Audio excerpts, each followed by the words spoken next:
Good morning. I thought it might be time for a kefir update. So here we go. I keep my kefir flavored in a little jug. It says kefir and then squiggles because it's flavored. I keep my kefir that has been strained in a big jug. I keep my culturing kefir, which is way over cultured right now, in this jar. And this is what I do before I pour it in the milk jug. So I puree it. It gets all the little grainy, gritty. If you missed a couple of seeds or whatever, it gets them taken down. So I'll pour this into the small jug and flavor it. I might flavor it as we go. We're going to be drinking a lot of it, so I'll probably give it a flavor. The flavor will dissipate the longer it sits in the kefir. So it's good for about a day and a half, 2 days. And by day 2, it's getting sour again. I use Tirani's sugar-free or sugar flavoring, but the kefir likes to eat it. So, yeah. I always get so nervous recording this because I just expect it to make a mess. So bear with me. Bowl, strainer. I only strain out the big curds for the seeds.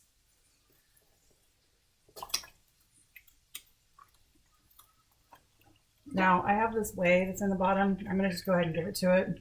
I like the zing in my kefir, so it doesn't bother me, and I just shake the kefir before I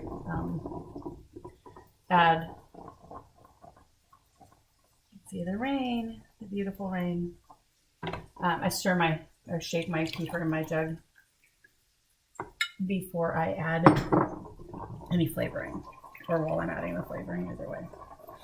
My kefir was in my cupboard. Okay, so wait. My kefir was in my refrigerator because I was not using it as much.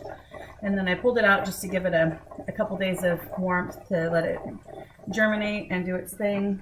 And I forgot about it. So it was in there for about 24 hours, which doesn't take as long because there's a lot of grains in here.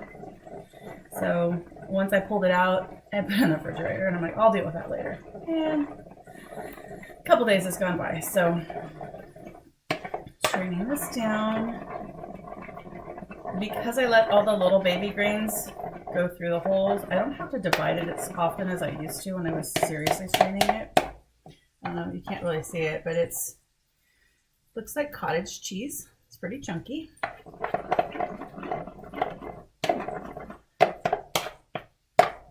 I did not wash this, obviously. I'm putting it right back in. It has been almost 6 months that I've been doing this now. And I have used whole milk, 2%, 1%. I've not used skim milk because I want a little bit more oomph in my milk.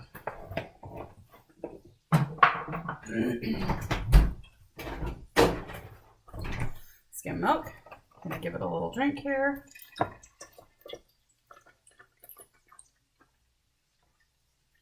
I usually leave about an inch ahead on the top of the jar so that it can grow and expand.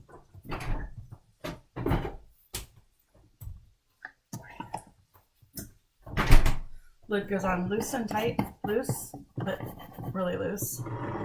And this is where it gets fun. So this milk jug has expanded because I ignored it too long in the refrigerator. It's been in there for about a week with kefir in it, and it grows. And then I just pour this in here.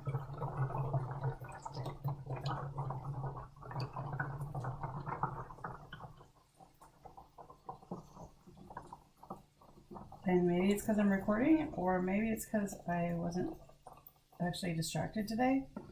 But I didn't drip, which is kind of nice. Lid goes on. I put my lid on tight. Give it a shake.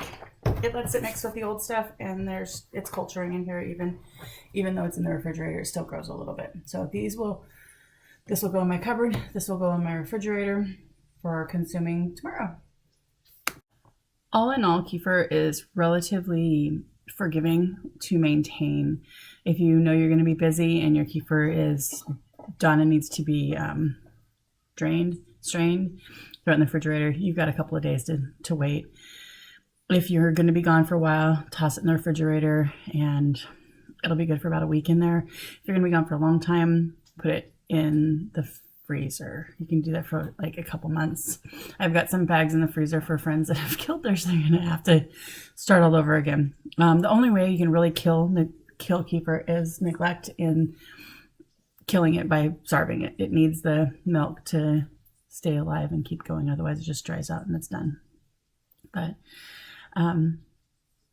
here's to a healthier, happier you and me.